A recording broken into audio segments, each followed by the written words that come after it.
Welcome, travelers, to Adventures in Security. In this video, we explore the network security resources available online to help manage cybersecurity risks. You can download the video script from the link below, including links to the resources. In this video, we're building a go-to shelf of trusted online network security resources, the places professionals check when they need guidance, standards, threat intel, or practical checklists. We'll tour 4 cornerstone sources, CISA, NIST, SANS, and OWASP, and then add a few supporting tools like CIS Controls, MITRE ATT&CK, and vulnerability databases. As we go, I want you to think like a defender. What problem does this resource solve for me today? By the end, you should be able to name which site to use for alerts, which for control frameworks, which for hands-on guidance, and how to combine them into a simple weekly routine. If you're following along, pause after each slide and bookmark the links so you leave with your own curated library. Before we click any link, let's practice evaluating a security resource. First is authority. Who publishes it? Government, standards body, nonprofit vendor, or an individual blog? Also, watch for look-alike domains. When possible, prefer official.gov and reputable nonprofit.org sites. Second is purpose. Some resources are what-to-do frameworks, others are what's happening right now, threat feeds, and others are how-to-do-it, implementation guides. Third is freshness. For operational security, an outdated page can hurt you. Look for publication dates, update logs, and subscription options. Fourth is actionability. Do you get concrete outputs like controls, checklists, indicators of compromise, or configuration benchmarks? And finally, consider audience. Many sites offer different entry points for executives, engineers, and students. Keep these filters in mind as we look at each resource, because it helps you pick the right tool for the job instead of drowning in information. CISA is one of the best first stops for U.S. government cybersecurity guidance that's designed to be used by defenders. When you need technical, actionable information on an active threat, go to CISA's Cybersecurity Advisories page. These advisories often include indicators of compromise, defensive recommendations, and context on attacker behavior. Next, CISA's Resources and Tools Hub is like a library. You'll find publications, assessment services, training, and practical tools you can apply to strengthen resilience. And if you do vulnerability management, bookmark the Known Exploited Vulnerabilities, or KEV catalog. CISA maintains it as an authoritative list of vulnerabilities confirmed to be exploited in the wild, which helps you prioritize what to patch first. Finally, don't rely on remembering to check. Use CISA's subscription options, email, and RSS feeds so updates come to you. Now let's shift from what's happening to how should we build our program. NIST is a primary source for cybersecurity standards and guidance. Start with the NIST Cybersecurity Framework, or CSF 2.0. Think of it as a high-level set of outcomes. What good security looks like, organized so you can assess where you are, set targets, and communicate risk in plain language.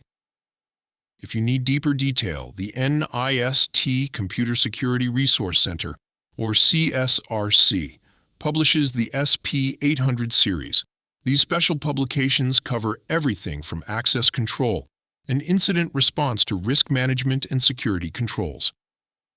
And when vulnerabilities come up, NIST also maintains the National Vulnerability Database, or NVD, which provides searchable CVE information and related metrics to support vulnerability management automation. A practical tip: use CSF to set your why and what, and SP 800 guidance to design the how. SANS is a major training and research organization, and even if you never take a paid course, you can benefit from its free resources. The SANS Reading Room, often accessed through their White Papers library, is a collection of practitioner write-ups across many security domains, from firewalls and intrusion detection to cloud and OT. It's useful when you need a deeper explanation or you're researching a topic for a project. For day-to-day awareness, check the SANS Internet Storm Center, or ISC. ISC publishes daily handler diaries, dashboards, and tools that summarize emerging threats and Internet security trends. Great material for your morning security briefing. SANS also offers free webcasts and posters that translate complicated topics into one-page visual references. My classroom tip is this: use SANS when you want practitioner explanations. Less formal than standards documents, but still grounded in real-world defensive experience. OWASP is a nonprofit community focused on application security. And that matters for network security because many network incidents start with a web app or an API. The most famous OWASP resource is the OWASP Top 10, which summarizes common categories of web application security risks.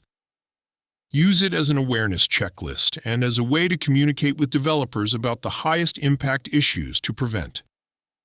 When you need practical, hands-on guidance, go to the OWASP Cheat Sheet series. These are short, implementation-focused guides on topics like authentication, session management, and secure headers. For more structured requirements, OWASP ASVS, the Application Security Verification Standard, gives you testable security requirements you can map into QA, penetration testing, or secure coding standards. And if you're building a longer-term program, OWASP SAM provides a maturity model for improving your secure software development lifecycle over time. If you're wondering, okay, but what should we do first? The CIS Critical Security Controls give you a prioritized set of defensive actions called safeguards.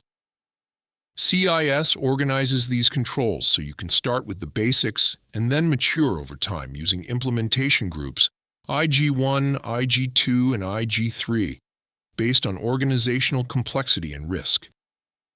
This is especially helpful for small and mid-sized environments because it prevents you from trying to do everything at once. CIS also publishes CIS benchmarks, which are secure configuration guidelines for operating systems, cloud services, and network devices. Benchmarks help reduce misconfigurations, the quiet, common cause of breaches.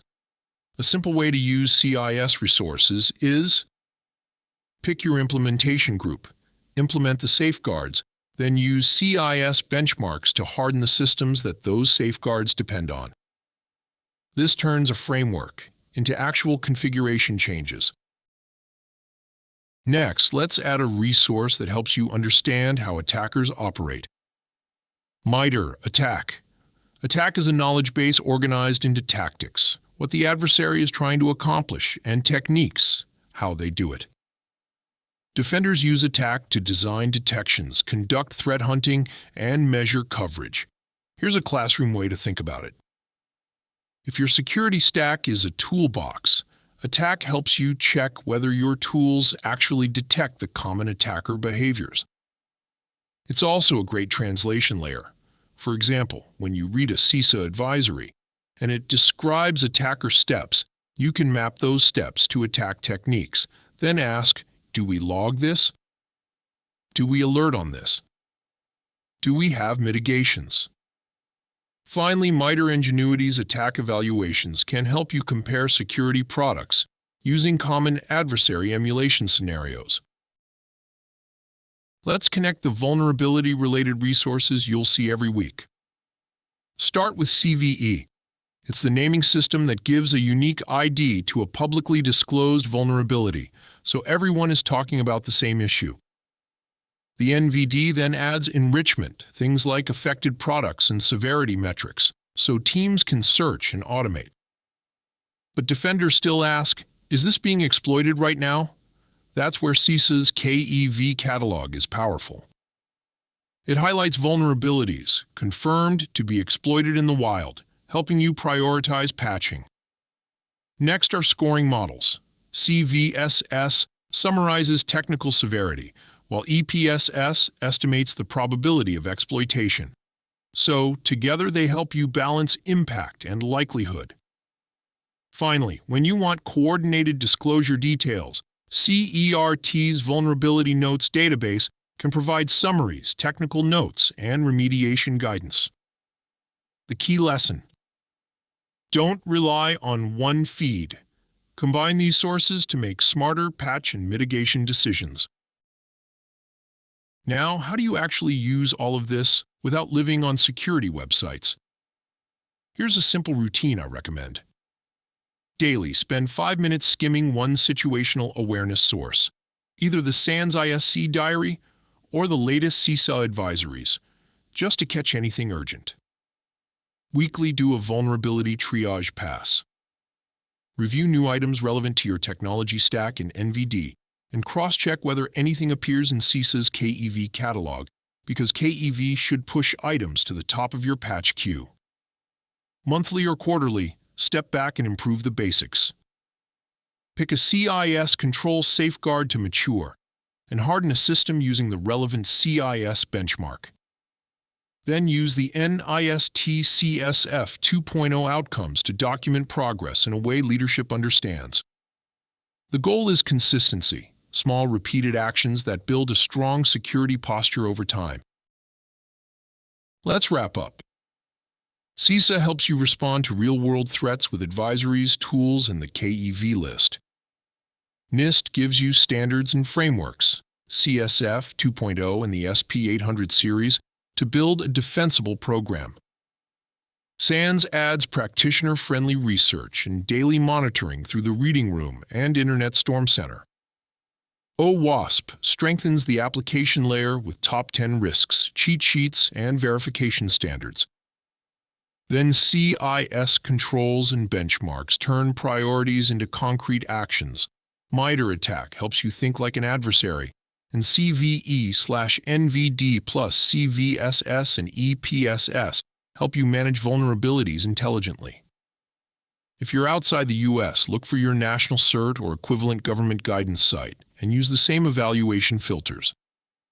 For homework, pick 2 things: one framework to organize your program and one subscription feed to keep you informed. Bookmark the resources and share your security reference library with your team so everyone speaks the same language. That's it for this video. If you learned anything, please remember to give us a thumbs up and subscribe. And until next time, be careful what you click.